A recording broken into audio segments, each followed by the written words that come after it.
You ever stand at the edge of your own life and realize no one's coming to save you? I'm not talking about some sad song moment or a movie scene where everything slows down. I'm talking about real silence.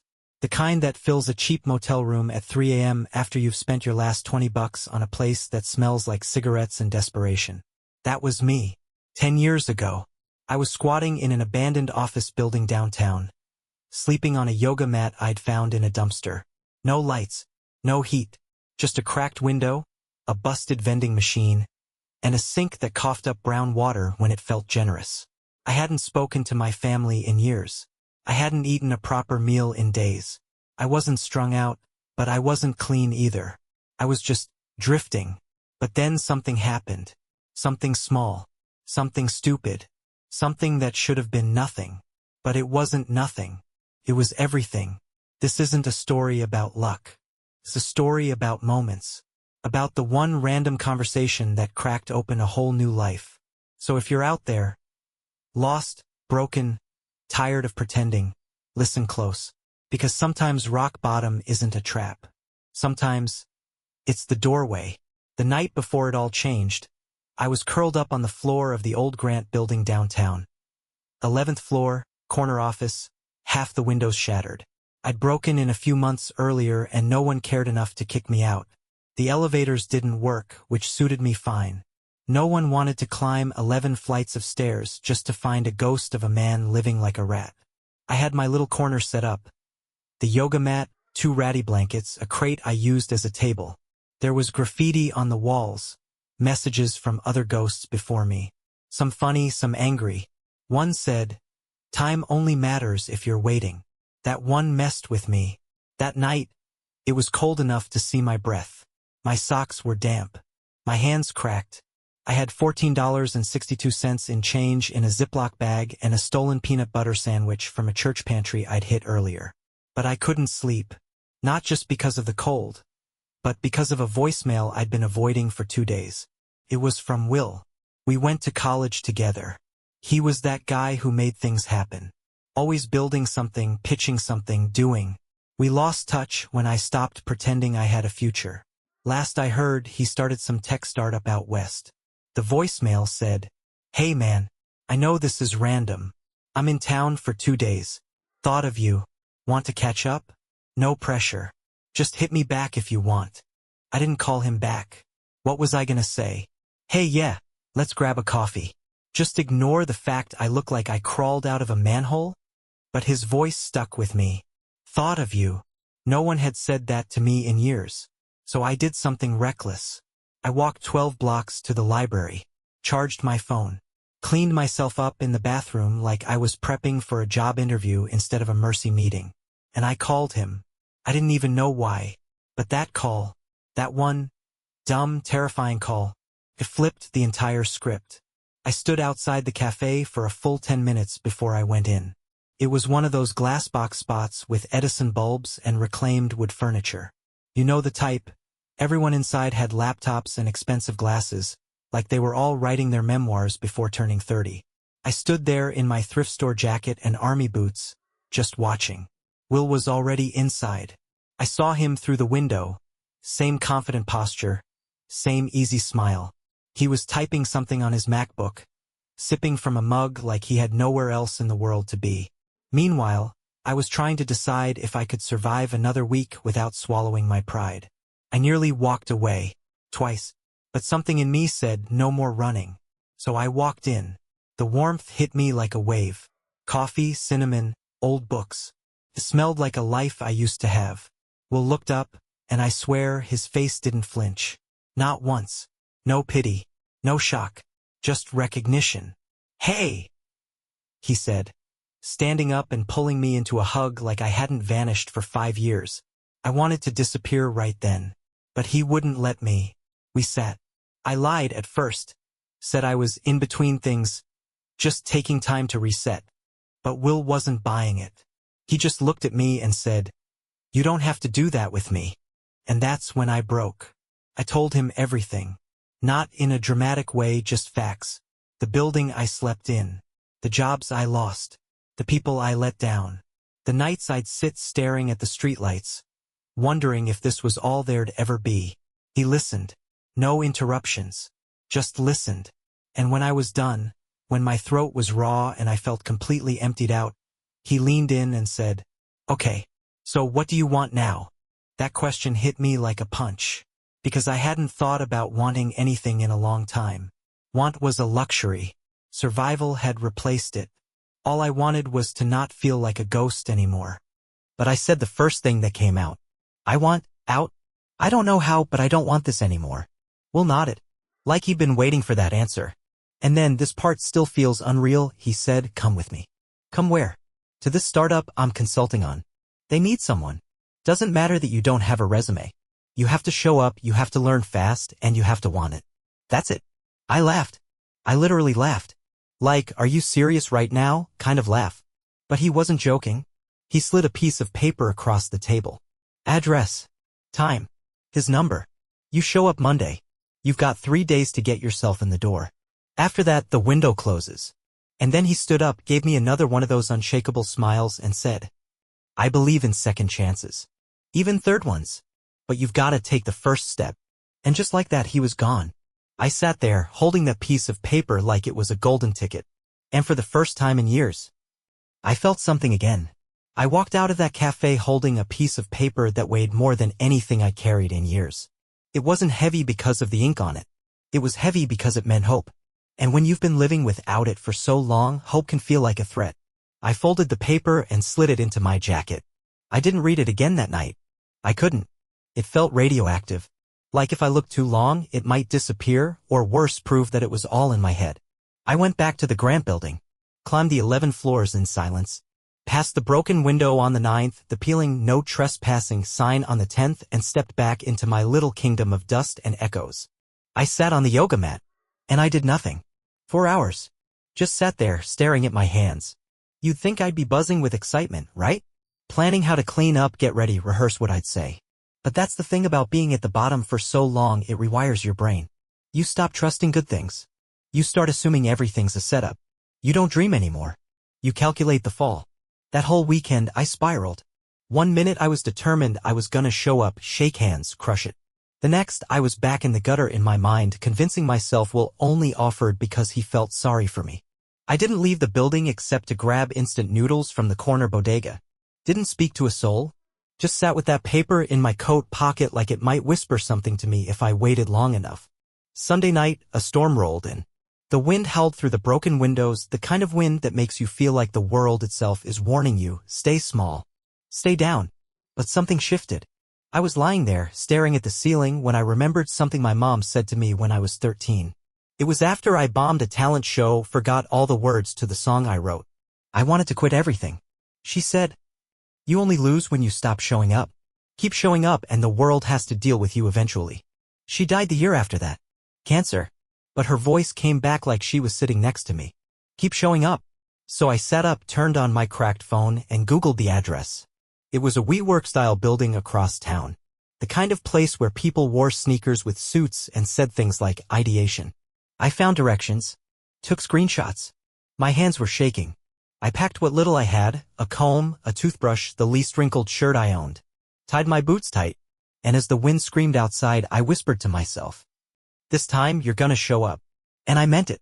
I woke up at 4:40 a.m., which is wild because I didn't really sleep. Just kind of drifted in and out like a soldier waiting for the whistle to charge. I brushed my teeth in the grimy sink down the hall, brown water, as always. Wiped off with a damp towel. Slicked my hair back with cold fingers. I put on my one decent shirt, a faded navy button-up that still smelled a little like mildew no matter how much I aired it out. My hands wouldn't stop shaking. Not from cold. From fear. Because this wasn't just a job opportunity. This was the moment. The one they write about in books. The one you spend years praying for and never really think will come. And now that it was here, I almost threw it away 10 times on the walk over. I caught my reflection in a storefront window halfway there, dark circles under my eyes, collar uneven, boots scuffed to hell. I looked like someone who didn't belong. But I kept walking. The building was tall glass and steel, new and humming with energy. People were already filing in with iced coffees and Bluetooth earpieces, chatting about decks and deliverables and other words I hadn't used in years. I stared at the revolving door for a full 30 seconds before stepping in. Inside, it was all polished floors and startup buzz plants hanging from the ceiling, big screen monitors showing graphs I didn't understand, music playing low from invisible speakers. A receptionist smiled at me. "Here for the onboarding?" I froze. Didn't know what to say. I wasn't on a list. I wasn't even really supposed to be here. But before I could melt into the floor, I heard a voice. "There he is." It was Will. He walked up with that same unshakable grin, clapped a hand on my shoulder like I just won something. Right on time. I nodded, swallowed the panic, and followed him. He led me past rows of standing desks and whiteboards full of post-it notes and people who looked like they were inventing the future. Then he pointed to a desk. "This is you for now. It's basic, shadow someone, ask questions, keep your ears open. You'll be paired with a guy named Raj. He'll train you. If you stick around a week, we'll talk more." I blinked. "Wait. I'm hired." Will smirked. "Let's not use that word yet. Let's just say you're here. That's the hard part." And then he was gone. And I was sitting at a desk in a tech office I didn't belong to, wearing clothes that didn't fit the room, next to a guy I'd never met, with no idea what the hell I was supposed to do. But I was there. And that somehow was enough for now. I sat there for 10 full minutes pretending to know what I was doing. Computer in front of me. Monitor glowing. A borrowed email login from Will. My hands hovered above the keyboard like I was about to launch a rocket into space, when really, I didn't even know what app to open first. Raj showed up around 9:10. He looked like he belonged there, sharp hoodie, AirPods in, smelled like lavender and strategy. He glanced at me and gave a polite nod like he hadn't been warned. "You must be new." "Yeah," I croaked. "First day." He slid into the seat next to mine, cracked open his laptop, and launched into a flurry of tabs and dashboards I'd never seen before. Salesforce, Slack, Notion, Airtable, it felt like I'd stepped into an alien cockpit. Raj didn't waste time. "All right. We're in early growth stage. That means metrics matter more than feelings. I'll walk you through product research, then we'll hit some competitive analysis. Think you can keep up?" I wanted to say no. I wanted to tell him I hadn't held a real job in 4 years, and the last time I opened Excel, it crashed my laptop. But instead I said, "Yeah, I'll keep up." He raised an eyebrow. "Cool. Let's ride." And just like that, I was thrown into the deep end. The first hour was a blur. I took notes furiously, nodding along while secretly Googling terms under the desk. Every part of me screamed, "You're gonna blow it. This is a joke. They'll see through you any minute now." But here's the thing. When you've been hungry, truly hungry for something more than just food, your brain adapts. Fast. By lunch, I had a basic sense of the product they were building. By 2 p.m., I'd figured out how to clean up a spreadsheet. By 4:30, Raj leaned over and said, "Hey, you're picking this up faster than most of the interns. Where'd you work before this?" My mouth dried up. I could have lied. Said Google. Said something shiny. But I just smiled and said, took some time off. Needed a reset. Raj didn't press. And in that moment, I realized something wild. I didn't have to be amazing right away. I just had to not disappear. I left that day feeling like I'd run a marathon barefoot. My brain was mush. My shirt was soaked with sweat. But for the first time in years, I didn't feel like a shadow. I felt possible. Walking back to the Grant building that night, I caught my reflection in a dark window. Still scruffy. Still tired. Still wearing second-hand clothes. But the man looking back at me? He wasn't a fraud. He was a fighter. It was day 5. 5 days of showing up early, staying late, and praying no one asked me too many questions about my background. I was running on gas station coffee and the kind of adrenaline that comes from pure survival instinct. I'd been sleeping in the Grant building, still showering at a community center 2 neighborhoods over, ironing my shirt in the bathroom with a damp towel and a prayer. But I was showing up. And people started to notice. Raj tossed me extra work. A guy from marketing asked if I wanted to sit in on a pitch. Will texted me on Thursday night. "Proud of you. Keep pushing. You're not invisible anymore." That hit me. You're not invisible anymore. It lit something in me I hadn't felt since I was 21, and someone told me I had potential. But here's the thing about momentum. When you've never had it before, it feels unstable. Like a wave you're not sure how to ride without wiping out. And on Friday, I wiped out. Hard. It started with a simple task, pulling data from a dashboard and dropping it into a slide deck for a client preview. Raj was slammed, so he handed it off to me.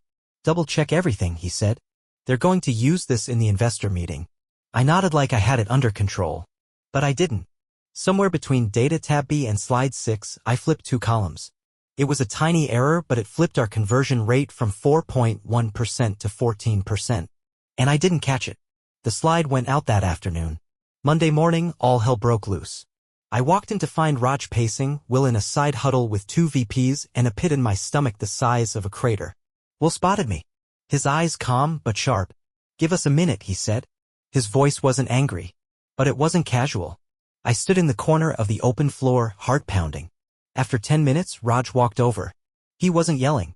That somehow made it worse. "You messed up the data," he said flatly. "They noticed. It was sloppy. It made us look amateur." I opened my mouth to apologize.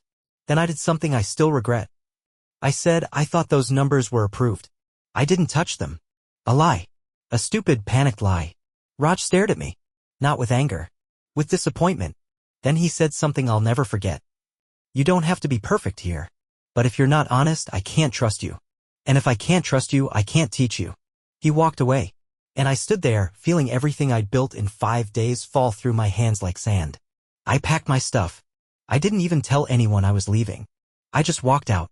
11 blocks later, I was back at the Grant building. Back in the shadows. Staring at the floor. And thinking, you had one shot. And you blew it. But that wasn't the end. Not even close. Because that night, something happened that dragged me off the ledge.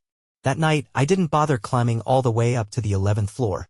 I sat on the 5th, cold concrete, no windows, just enough dark to disappear into. My backpack was under my head, my arms across my chest, and the only thing louder than the wind outside was the voice in my head screaming. "You blew it. You had a shot, and you couldn't even tell the truth." I replayed the moment over and over. The look on Raj's face. Will's voice, calm but distant. The lie. That 1 week, desperate lie. It wasn't even about the data. It was about trust. And I knew it. And it killed me. I don't know how long I sat there, maybe 2 hours, maybe 5. But somewhere around midnight, I heard footsteps. Not the usual creaks from the old building settling. These were boots, real, deliberate, human footsteps. I sat up fast. Heart in my throat. Then I heard the voice. "Yo, man. You in here?" It echoed off the walls. It was Will. My chest went tight. I froze.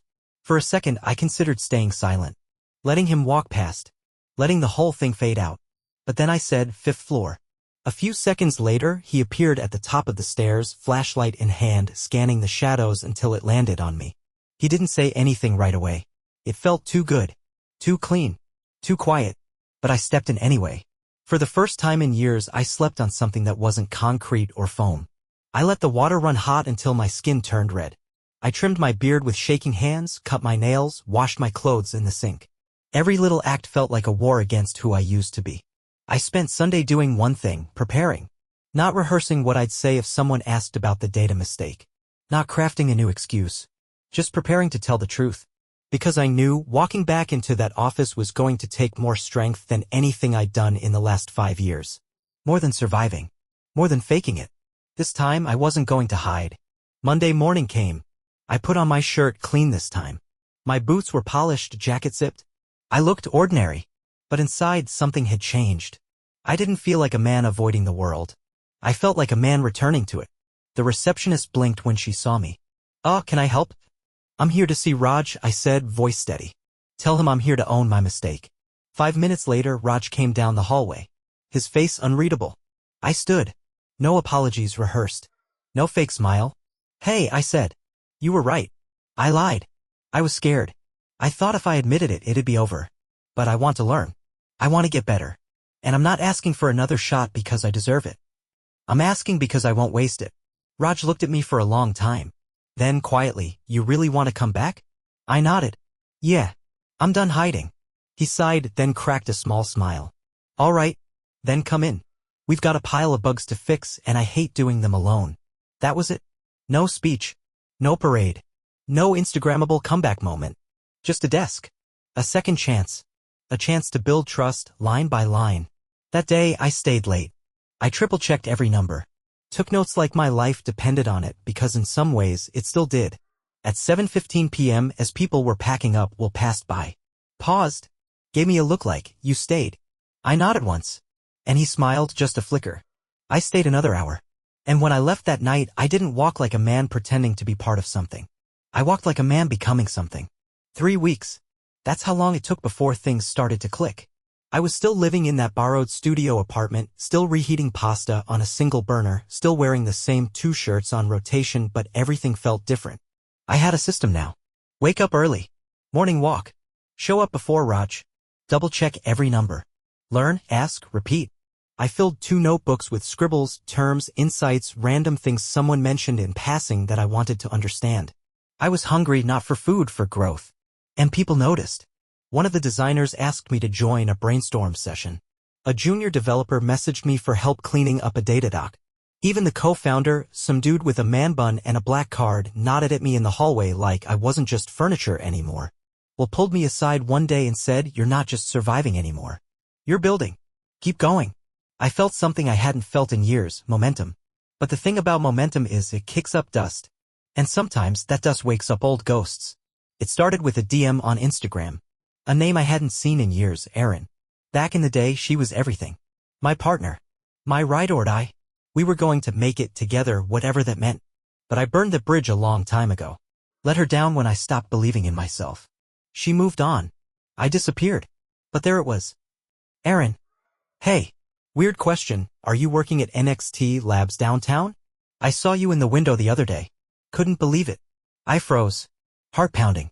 I stared at the message for 5 full minutes before I responded. Me. Yeah. Trying to turn things around. A minute later, she replied. I was hoping that's what you were doing. Proud of you. That word proud hit like a freight train. We messaged for a while.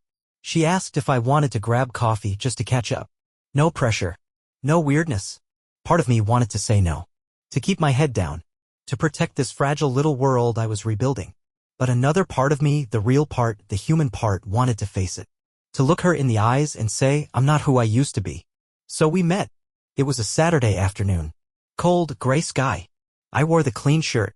She was waiting outside the coffee shop, arms crossed, hair tucked into a beanie like old times. Same eyes. Same quiet strength.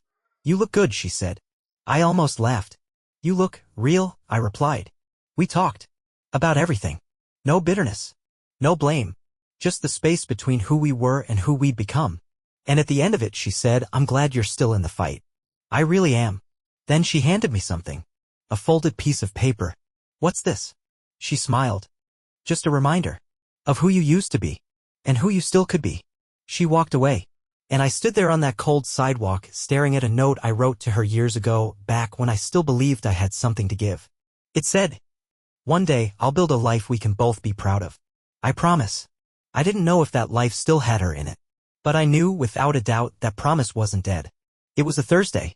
Almost 2 months since I walked into that office for the first time, wearing guilt and old clothes. 2 months of waking up, showing up, and rebuilding piece by piece. I still didn't have much. No fancy title. No savings. But I had something I hadn't had in years. Credibility. People were listening to me now. Raj had started pulling me into meetings, not just to take notes, but to contribute. My insights were making it into decks. My name was getting CC'd on important emails. Will gave me a look one afternoon, real quiet, and said, you're not temporary anymore. Then it happened. Investor Day. Big meeting. Big money. The kind of day that could shift the whole direction of the company. They asked me to help prep the deck. Nothing crazy, just clean data, sharp visuals, real numbers. No flash, just clarity. But that night, as I was combing through the spreadsheets, I saw something. A metric tweaked. Not a lot, but enough to make the growth curve look shinier. Someone had smoothed out the truth. I triple-checked it. And sure enough, those numbers weren't just cleaned. They were massaged. And I had a choice. Say nothing and keep my new life intact. Or speak up and risk it all. I stared at that screen for hours. Sweating. Second-guessing. I thought about the grant building. The lies I used to tell. The look on Raj's face when I broke his trust the first time. And I thought about that note Erin gave me. A life we can both be proud of. That meant something. So the next morning, before the meeting, I knocked on Will's door. He looked up. You okay? No, I said.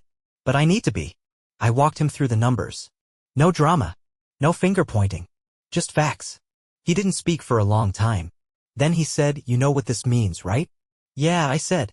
It might all fall apart. He nodded. But you still brought it to me. Because I want to do this right. I can't go back to being that guy who looks the other way. Will stood, closed his laptop, and said, then let's fix it. Together. That day, we reworked the deck. We told the truth. The investors didn't flinch. They appreciated the transparency. We didn't get a standing ovation, but we got respect. And respect lasts longer than applause. That night, Raj handed me a cold coffee and said, "That thing you did, not many people would've." I shrugged. It felt like the only choice. He smiled. "That's how I know you belong here." The moral of my story. I am not rich. I am not famous. But I wake up every morning with a purpose. I have a real job. A tiny apartment that smells like coffee. Friends. A restored relationship with my sister. And Erin? We talked. She said, "You didn't just change your life. You fought for it." And she's right. Because the elevator to nowhere? It didn't put me down. It taught me how to get up.